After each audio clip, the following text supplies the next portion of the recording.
Buenos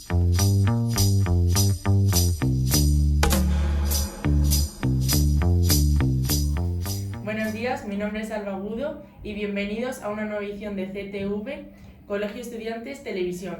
Hoy retomaremos una nueva serie de entrevistas con las que hablaremos sobre la educación y el deporte, y para ello contaremos con Javier Lozano, un exjugador y entrenador de fútbol sala. Bienvenido, Javier, un gusto. Muchas gracias, igualmente. Buenos días, soy Adrián y la primera pregunta que te querría hacer es que si tú siempre quisiste ser futbolista. Buenos días, Adrián. Pues eso no se planifica, eso empiezas a jugar porque los niños deben jugar, da igual al fútbol, a cualquier tipo de juego. No tiene por qué ser deportivo. Si es deportivo, mucho mejor porque tiene otro tipo de beneficios. Entonces, bueno, jugué y las cosas surgieron como por espontaneidad. Estudiaba, era un buen estudiante, tampoco demasiado, y el fútbol, en este caso, era para mí pues mi desarrollo emocional, ¿no? Y de pronto te ficha un equipo, pues bueno, pues venga, y otro, y así surge, y nunca me planteé que quería ser futbolista, simplemente surgió. Lo que quería en esas edades era ser feliz. Entonces el fútbol me lo daba, sin descuidar lo más importante que eran los estudios. Y bueno, algo que nos ha parecido curioso fue que tú dejaste el fútbol tradicional para empezar en el fútbol sala. ¿Hubo algún motivo en especial por el cual lo dejaste? Bueno, las cosas siempre obedecen a un motivo. Otra cosa es que seamos conscientes de ese motivo. O lo hagamos pensando que ha surgido por espontaneidad, resulta que lo tenemos en el inconsciente. Vamos a ver. Yo jugaba en el Toledo, soy de Toledo, era un club, bueno, era el capitán, estaba muy bien considerado, incluso ganaba dinero, pero yo siempre quería ser libre, y para ser libre pues necesitaba tener mi trabajo, para eso había estudiado, tenía mi profesión, y el fútbol era un complemento, como cuando era niño, era el complemento emocional, el complemento todo para mi vida, ¿no? Pero de pronto conocí el fútbol sala, llegaron allí unos brasileños, uy, qué divertido esto, y empecé a jugar con los amigos, uy, me divertía una barbaridad. Y cada vez más. Y entonces llegó un momento que se generó la primera liga nacional, a nivel nacional de fútbol sala. Y a mí el Toledo me dijo, no, tú no puedes compaginar porque es por la imagen, por los estereotipos, porque antes el fútbol sala estaba como, era el deporte de los gorditos, de los que no valían para el fútbol. Y bueno, yo tenía mi trabajo centrado, en posición, y siempre me ha gustado más la libertad que el dinero. Entonces, por eso yo quería seguir trabajando para sentirme libre de cualquier decisión. Y decidí hacer algo que me divertía, algo que me llenaba, que era el fútbol sala, en contra de toda la opinión pública, fíjate allí todos los medios, el capitán del Toledo, y deja el equipo, el fútbol, por este adefesio de deporte. Bueno, pues lo hice pues porque me sentía bien. Y ya está, y en esta vida a veces las decisiones son tan sencillas como eso. Es que quiero hacer esto, más allá de lo que digan, de lo que opinen, porque solo vais a vivir una vez y tenéis que ser lo más felices posible. Por esa razón tan profunda, fíjate. Bueno, hola Javier, soy Sara, encantada de hablar contigo. Si no me equivoco, hasta los 15 años estuviste jugando a fútbol 11, al fútbol tradicional, y nos gustaría saber cuál fue tu reacción cuando un equipo de fútbol sala como la UD de Santa Bárbara te fichó para 5 temporadas. No, Santa Bárbara era de fútbol también. Yo me cambié, pues tendría 24 años, sí, 24 años, 23, 24 años cuando ya me cambié. No, la Santa Bárbara era un equipo salía de infantiles de 15 años y me fichó ese equipo que allí en Toledo era como el equipo de la cantera, el que más prestigio tenía. Bueno, pues igual, cambié de sitio y hacer lo que me gustaba, pero sin dejar los estudios y divirtiéndome. Y para mí, divertirme era jugar al fútbol. Javier, ¿tú siempre has sentido el apoyo de tu familia? Bueno, mis padres eran mayores, yo soy el pequeño de 8 hermanos y yo nací en el descuento, cuando mi madre estaba a punto ya de no poder. Entonces, mis padres, que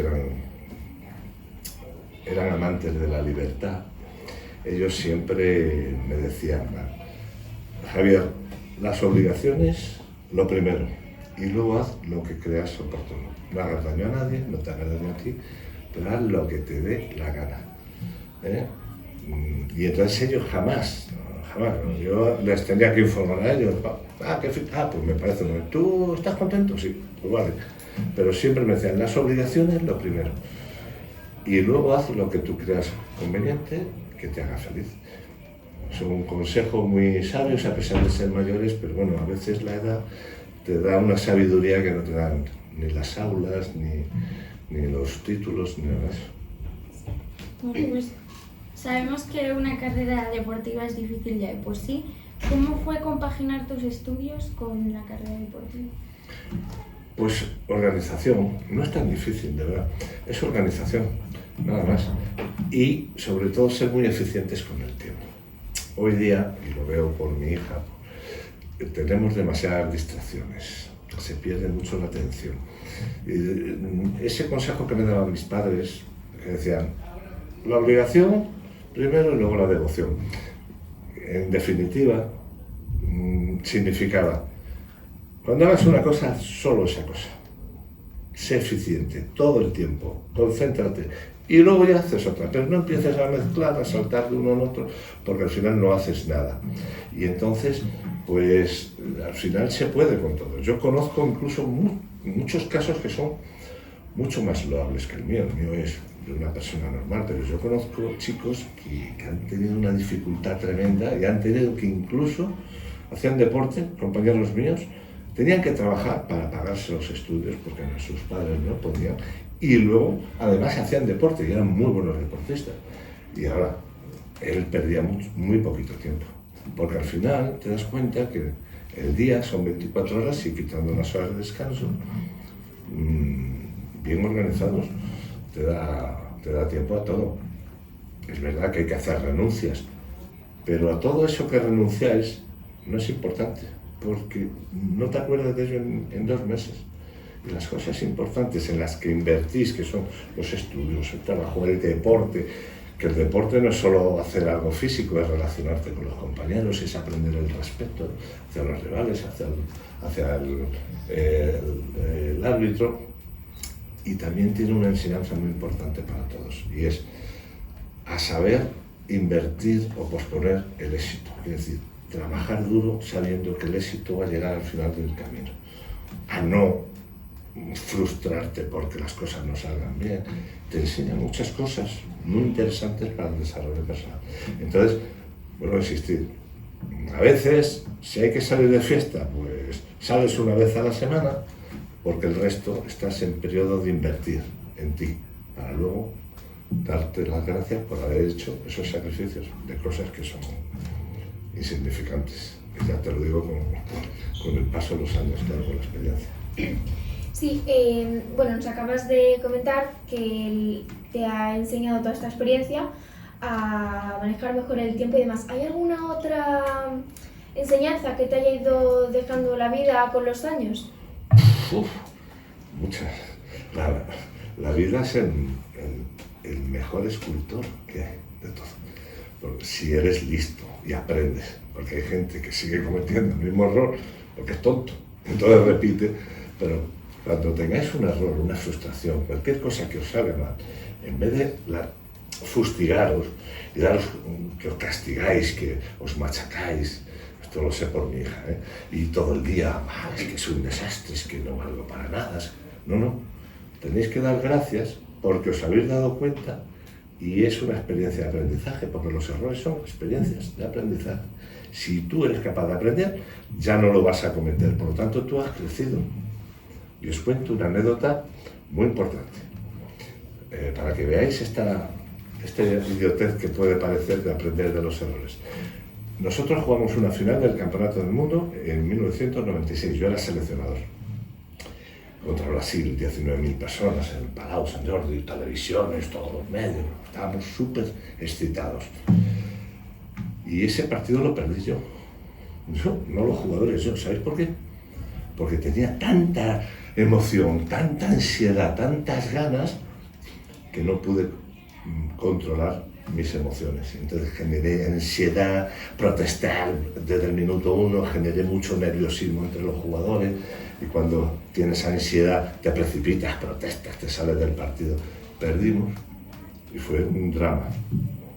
Pero cuando pasaron unos días y reflexioné sobre por qué habíamos perdido, me di cuenta que el problema era yo. ¿Qué hice? Ponerme manos a la obra. Contacté con psicólogos deportivos, empecé a leer a Daniel Goleman sobre el tema de las emociones, la inteligencia emocional, expertos en neurociencia, escuchaba, absorbía, porque me di cuenta que tenía un problema, que es lo más importante, el error, lo que te llama a la puerta y te dice que tienes un problema. Si no lo reconoces, no lo corriges. Lo reconocí y puse los medios para corregirlo. ¿Qué ocurrió? Que 4 años después, la misma final, en Guatemala, con 10.000 personas, era la persona más serena, y cuando estaba serena dirigiendo, veía, analizaba y tomaba decisiones correctas. Y ganamos ese mundial y al siguiente. Estuvimos ganando 8 años, pero todo vino de un error. O sea que yo creo que aprendizaje te da mucho en la vida. Sabemos que has jugado en diferentes países. Los aficionados cambian, o sea, ¿cómo tú te sientes en diferentes países por los aficionados influye en ti? No, mira, yo gracias a Dios he tenido que viajar muchísimo. Tengo 5 pasaportes, quiere decir que algo he viajado. Y he aprendido una cosa, tanto en el deporte como en los negocios o en la empresa, o incluso cuando vas de ocio. Las personas todas tenemos factores comunes, buenos y factores comunes malos. Todas las personas, más allá de las peculiaridades de cada cultura, de la educación que tenga cada uno o de la idiosincrasia de cada país, pero la persona es buena por naturaleza y la persona se hace mala también por naturaleza. Entonces, tú lo que tienes que hacer es conectar con la gente sin saber o sin mirar si es de un lado o de otro, si es de una clase social u otra, si tiene dinero o no tiene dinero. Es decir, las personas las tienes que mirar en el fondo. Y a partir de ahí conectas o no conectas. Si no conectas, apártate, porque te va a generar una toxicidad. Pero si no, conectas. Me da igual que fuera en Polonia, en Estados Unidos, en Brasil. La gente, por no existir, es buena. Y los hay malos. Pero lo que tienes que hacer es llegar al alma, sin mirar todo el envoltorio. El envoltorio, que a veces no se equivoca mucho, que si tiene un cochazo, que si tiene un iPhone de estos, o que si tiene mucho dinero, o que si es chino o es de otro país. Olvidaos de esos prejuicios, mirad a la persona desde dentro. Verás cómo vais a conectar con ellos. Y si no, también te hace un favor porque te alejas cuanto antes mejor. Bueno, pues, ¿cuál es el sacrificio más grande que uno tiene que hacer para llegar a ser profesional? Pues mira, todo en la vida, todo el éxito te cuesta trabajo. Y si no, no es éxito, es un pelotazo, y los pelotazos según vienen se van. Todo el éxito requiere que hagamos sacrificios. Para mí, uno que me ha dolido siempre mucho y que me ha costado, y que ahora en pandemia, que hemos tenido que vivir todos juntos, mi hija tiene ahora ya 24 años, mi hija me lo reconoció. Me dice, he conocido a un padre. Fijaos, en la pandemia fue hace 2 años, tenía 22, 21 para 22, y me dijo, he conocido y he disfrutado a un padre.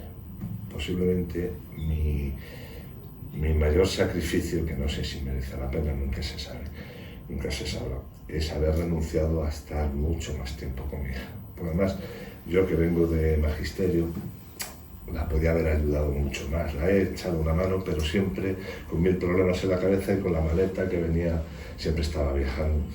Entonces posiblemente la podía haber ayudado más. Y y siempre te queda esa duda, sobre todo cuando ella te abofetea emocionalmente, cuando te dice, oh papá, qué feliz estoy de disfrutarte 24 horas. He echado de menos a mi padre. Eso es muy duro, me río, pero eso es duro. Pero bueno, esta vida siempre tienes que dejar algo. Sí, tiene que ser duro el no haber podido estar todo el tiempo que hubieras querido para estar con tu hija. Y, por ejemplo, ¿tuviste alguna referencia en cualquiera de los ámbitos, tanto para cuidar de tu hija, compaginarlo con el deporte, como en tu carrera deportiva? ¿Hubo algún referente que te proporcionara apoyo de forma indirecta, aunque fuera? Pues bueno, siempre, a ver, el deporte, sobre todo los deportes colectivos, también los individuales, porque siempre alrededor de un deportista individual tiene un equipo de trabajo que sirve también de apoyo. Al final el deporte lo que te enseña también es apoyarte en otros, a escuchar, a los momentos difíciles tienes al compañero que te echa una mano. Es decir, tú eres generoso porque también necesitan tus compañeros ayuda. Entonces, bueno, siempre he tenido ayudas, lógico, solo es muy difícil. Pero no tengo así una gran referencia. Yo no soy mucho de idolatrar, porque precisamente como en determinados momentos de mi vida he alcanzado el éxito, o un éxito relativo, pero dentro de mi sector ha sido un éxito, me he dado cuenta que si yo consigo el éxito teniendo tantas imperfecciones, no va a ser diferente a cualquier otro que idolatremos. Todos tienen sus cosas buenas, sus cosas malas. O sea, que dejar de idolatrar. Es verdad que te pueden guiar determinadas conductas, sobre todo te pueden servir de inspiración determinados modelos, pero no idolatréis porque es una mentira. Todos tenemos, como digo yo, tenemos en el armario muchos cadáveres, es decir, muchos errores, sí, muchas injusticias, muchas flaquezas. Otros aparentamos que somos súper fuertes y todos tenemos debilidades y todos lloramos en la intimidad. Entonces, no, pero sí que es verdad que me ha gustado, por supuesto, los padres, que mis padres, por insistir, al ser mayores, hablaban con esa sabiduría que te da la edad y el saber que han hecho ya todo en esta vida. Pero no era tampoco de estar todos los días. Como siempre vivía en equipo, entre nosotros los deportes de equipo son maravillosos porque se genera una relación de compensación. El día que uno está mal, el otro te apoya, hay mucha transferencia de experiencias, de inquietudes, de deseo, mucho debate, por lo menos nosotros, a lo mejor era por mi personalidad, pero vamos, tenía varios, es decir, al final todo se debatía y eso es riquísimo, el debate, el contrastar opiniones. Sí. Y entonces yo creo que todo eso te va influyendo y yo creo que es lo que más me ha inspirado, más que idolatrar, no idolatro a nadie. Inspirar, sí. Javier, ¿nos podrías hacer un breve resumen de tu palmarés, tanto de jugador como de entrenador? Bueno, a ver, como jugador era normal, era disciplinado, ordenado, era inteligente. ¿Por qué? Porque conocía mis defectos. Entonces, mis defectos los trataba de minimizar y mis virtudes, muchas virtudes las explotaba. Pero lo más importante es que sabía esconder, no hacía algo que sabía que no era bueno. Entonces siempre, pues algún título de Castilla-La Mancha y poquita cosa más, subcampeón de Liga, y una Copa de España ya en fútbol sala. Mis éxitos vinieron fundamentalmente como entrenador. Sabéis que lo más, aunque ganamos muchísimas cosas, pero lo más llamativo son los 2 mundiales y 3 europeos.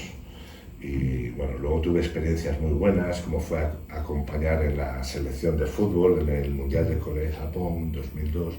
Fui miembro del staff con José Antonio Camacho, la selección española de fútbol, que eso para mí fue un impacto estar en un Mundial de fútbol y ver, bueno, ahí se me cayó otro mito. Entonces dije, ¿por qué idolatro yo si resulta que esto que estoy viendo, que tiene mucho mérito, lo estoy viviendo yo con mis jugadores de fútbol sala? Y al final es lo mismo, tienen los mismos deseos, los mismos miedos, las mismas inquietudes.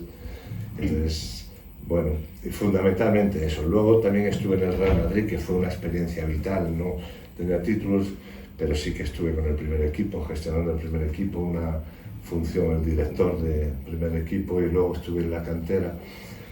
Todo en la vida tiene sus experiencias que te aportan, como decía antes, pero títulos, los títulos más llamativos y por los que la gente me reconoce más son los campeonatos del mundo y los 3 de Europa. Bueno, pues has sido 2 veces campeón del mundo y suponemos que es una alegría enorme para ti que te has sentido en la cumbre. ¿Hay algún otro trofeo que te haya hecho sentir igual o incluso mejor? Vamos a ver. Al final, las sensaciones, las emociones son todas iguales. Lo que cambian son los estímulos. En este caso, quedas campeón del mundo. Yo recuerdo la primera vez que fue como si de pronto empezara a levitar. De hecho, me centré, yo no oía nada, me centré solo en captar fotogramas mentales. Es decir, todo el mundo saltando, todo yo. ¿Dónde estaba mi mujer? La afición española que teníamos, que estaban todos, que era allí un montón de fans españoles todos pintados, los saltos que daba, la tristeza de los jugadores brasileños, el pobre seleccionador brasileño que estaba hundido allí, que me acerqué a consolarlo, pequeños fotogramas que, pero por dentro era una sensación indescriptible, es algo como que te levita, ¿eh? Dice, bueno, ya me puedo morir. Yo pensaba que eso era único, pero resulta que esas cosas aparecieron, esa sensación, por ejemplo, cuando yo asistí al parto de mi hija, cuando yo la vi saliendo, tuve la misma sensación, pero es que recordando, con matices, cuando aprobé mis estudios tenía esa misma sensación. Cuando resulta que un compañero, una persona que está dentro de mi equipo, triunfa, es galardonada, yo voy y tengo esa sensación de decir, oh, un alumno mío es mejor que yo, o un empleado mío reconoce. Son pequeñas, claro, con pequeños matices, pero en esencia es lo mismo. Se llama satisfacción personal por el deber cumplido. Es decir, cuando tú inicias cualquier proyecto, por ejemplo este que estáis haciendo, cuando acabe y veáis el resultado, vosotros podéis también tener esa sensación de plenitud, decir, oh, qué bien, con todo el esfuerzo que hemos hecho, fíjate, para ponernos de acuerdo los 4, lo que hemos discutido, mirando en internet quién es este señor, que no sé, todas las dificultades, los nervios del principio. Cuando acabe y quede fantástico, cuando recibáis el aplauso o el agradecimiento de vuestros superiores, es una sensación que no se puede cuantificar, que no se puede describir, es personal, es interna. Y esa es la única droga que debería estar permitida en esta vida. Y bueno, nos has resumido muy bien, muy completo las sensaciones y demás. ¿Hay algún año o algún momento que quieras destacar, que tú recuerdes con especial cariño? No, es que no hay, como te he dicho, no hay un hito especial. Tal vez por lo que supuso, si es verdad, que el primer campeonato del mundo, por lo que suponía, no solo personal, sino a nivel del deporte y a nivel del país. Es decir, ten en cuenta que nosotros veníamos de ser un deporte un poco despectivo. Algunos lo llamaban futbito, como pues, lo que he dicho antes. Cuando yo decidí cambiarme y casi me llevan a la hoguera en mi ciudad, y ahora luego después me pusieron mi nombre a un pabellón. Fíjate cómo cambia. Por ser campeón de lo que ellos decían que era una ignominia, resulta que me ponen... Esto no funciona así, ¿no? Entonces, posiblemente el ser campeones del mundo, primero porque pones a tu deporte, es una lucha por un reto, que es una motivación interior. Poner en un lugar que tú crees digno algo que no estaba reconocido. Y luego porque a nivel de selecciones nacionales Pues nosotros éramos los primeros prácticamente. Estaba el hockey, que hacía 17 años que había quedado campeón del mundo, pero campeón del mundo éramos los primeros, antes que el balonmano, antes que el baloncesto, antes que el fútbol. Entonces, bueno, era como romper una etiqueta que teníamos los españoles de que, bueno, siempre llegamos a cuartos, pero nunca ganamos. Teníamos ahí como una barrera mental de inferioridad, un sentimiento de inferioridad, y yo creo que lo rompimos. Por un lado, reconocer y poner en un lugar a tu deporte, y luego también inspirar a otros deportes colectivos para poder indicarles que sí se podía ser campeón. ¿Qué te gustaría que se cambiase del fútbol sala actual? No me hagas hablar, porque si no voy a decir cosas. Voy a romper la paz y la armonía de la entrevista. Sí, bueno, al final, mira, hemos logrado llevar el fútbol sala lo empezamos a pelear muchísima gente de manera voluntariosa, de manera altruista, gente que luchábamos por un ideal, pero cuando hemos ido creciendo y haciendo cosas bien, y de pronto se ha convertido en una pequeña industria, pequeñita, ha empezado a haber dinero, ha empezado a haber medios de comunicación, ha empezado a haber, bueno, eso que llamamos poder, que es algo que me lo tendrá que explicar, eso. Hemos atraído a otro tipo de gente codiciosa, gente que piensa más en ellos que en el deporte, gente que sin escrúpulos, y dicen, gracias por hacer crecer esto, ahora lo voy a disfrutar yo. Entonces se ha emponzoñado un poco. El clima del fútbol sala, tal vez un poco como la propia sociedad, se ha polarizado, hay más puñaladas, hay más intereses espurios. Han venido muchas hienas a intentar comerse ese animal bonito y precioso que habíamos creado entre todos. Y me quedo ahí porque no quiero romper el clima, ¿verdad? Es que tengo a mi directora de comunicación ahí y de vez en cuando me regaña, me dice, hay que hacer caso a las mujeres que no se equivocan nunca. Aprovecho Sí. Pues eso, sí. Sí. Cualquier cosa que queráis que no queráis que aparezca o lo que sea. No te preocupes, que yo sé. Sí, aparece. No, tú tocad lo que queráis, que no voy a venir aquí a poner Ellos límites. No sé cómo vamos a- iban a preguntarte por un hijo, pero no sabemos si tienes un hijo. Tengo una hija. Tiene una hija, Tengo una entonces hija. no Sí, sabes lo había muy bien. pensado antes. Sí. Bueno, podéis preguntar sobre lo Que no pensaba ¿Tiene? que tenía un hijo. Solo tengo Está una por niña. eso, no pregunté Si por el hijo que no no estaba iba. en casa nunca. Bueno, Creo que no tenemos.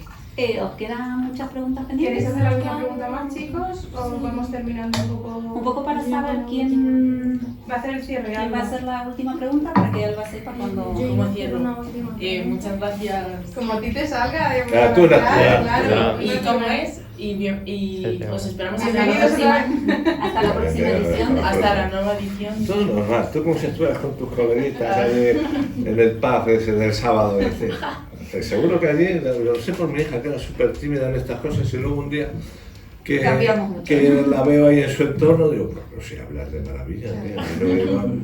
Una cosa es en casa y otra cosa fuera, Sí, como sí. ellos Claro, igual son que ellos. conocidos también. Pues seguimos. Bueno, ¿Quién sigue? pues- Espera, ¿contamos hasta 3? ¿Quién? Ahora Bueno, pues durante tu carrera has sido tanto jugador como entrenador. Nos gustaría saber con qué has disfrutado más. Cada cosa a su tiempo. Ya lo aprenderéis vosotras, que la vida es muy bonita si cada etapa la vives al máximo, pero según lo que corresponda. Lo que no corresponde es que vivas una etapa que deberías haberla vivido antes, o al revés, que anticipes las etapas o que las pospongas, porque al final te sientes un poco desubicado. Y entonces yo disfruté muchísimo como jugador. Es verdad que no tienes responsabilidades, te dan las instrucciones, tú haces lo que te da la gana luego, si ganas, ganas tú, y si pierdes, pierde el tonto del entrenador. Entonces es fantástico, es muy cómodo, pero era muy divertido. porque era una época mucho más loca, disfrutabas con los compañeros, éramos amigos, salíamos, celebrábamos, no tenías responsabilidades. Es verdad que éramos formales, pero dentro hacíamos las gamberradas típicas que tienes que hacer cuando eres joven. Ya siendo entrenador, ya no puedes vivir del mismo modo, tienes que estar pensando en los demás más que en ti. Inviertes mucho tiempo, porque no solo la sesión preparatoria, sino cómo ha ido, y luego reflexionar por qué ha pasado esto, en qué me he equivocado. Tienes que tomar decisiones que afectan a tus hijos, que son los jugadores, y tienes que tomar la decisión que crees que es mejor para toda la familia, aún perjudicando, porque se sientan perjudicados algunos de ellos. Es duro, tienes que soportar las críticas en silencio. El entrenador es un hombre muy solitario. Por eso yo, de mi época, tuve 15 años de seleccionador nacional. Aprendí, una de las cosas más bonitas que aprendí es a sentirme cómodo en la soledad. El entrenador es un ser solitario, aunque está rodeado de equipo de trabajo. Ahora mismo tienes un montón de gente, pero en definitiva, la última decisión es suya y siempre la tiene que tomar confrontándola con su conciencia. Son momentos durísimos. Yo tuve que dejar fuera del Mundial a uno de los mejores jugadores, si no el mejor jugador, en el 2000, que había en ese momento en España. Además, era de mi ciudad y era como mi ahijado. Conocía a la familia, vamos, trataba a mi hija, le hacía los jersecitos, la madre de él era como mi hijo, pero cometió un error muy grave, que no quiso rectificar, y es que se metió a hacer negocios con la selección, con los jugadores de la selección. Y yo hablé y se lo recriminé y me echó un pulso. Entonces, eso fue durísimo y me acompañará toda la vida, pero en ese momento, ¿qué hago caso? ¿A mi corazón o al sentido de liderazgo, de justicia? ¿Qué ejemplo voy a dar yo a los demás cuando les exijo unos cánones de comportamiento, de honestidad, de entrega? Si yo resulta que, como Guzmán el bueno, pues le di el cuchillo y dije, toma, mátalo. Y eso lo tienes que vivir, por mucho que te consuelen. Al final, tú cuando te vas a acostar, estás con tu conciencia, que es tu mayor juez, tu conciencia. Y eso te ayuda, si no te adaptas, te vuelves loco. Y todas tus decisiones enloquecen. Y no disfrutas como entrenador. Vivir con la soledad, saber vivir con la soledad. Para mí eso ha sido un descubrimiento y de hecho a mí me encanta estar solo de vez en cuando, soy muy sociable, lo que quieras, pero de pronto me gusta el silencio, me gusta la lectura, me gustan mis paseos. Estar solo pero no sentirte solo. Eso. Sí, yo soy feliz. A veces en mi casa, reformamos mi casa y me dicen la perrera, dice mi hija, la perrera. Y allí me meto junto al jardín, tengo mis libros, mi ordenador, mi espacio, efectivamente. Dice, ¿dónde está tu padre? La perrera. Ya está. Luego ya, cuando hay que hacer vida social, se hace vida social, pero sí, sé disfrutar la soledad. ¿Alguna cosita más? Pues bueno, Javier, muchísimas gracias por haber estado con nosotros hoy, ha sido un gusto y ya nos veremos en la nueva edición de Colegio Estudiantes Televisión.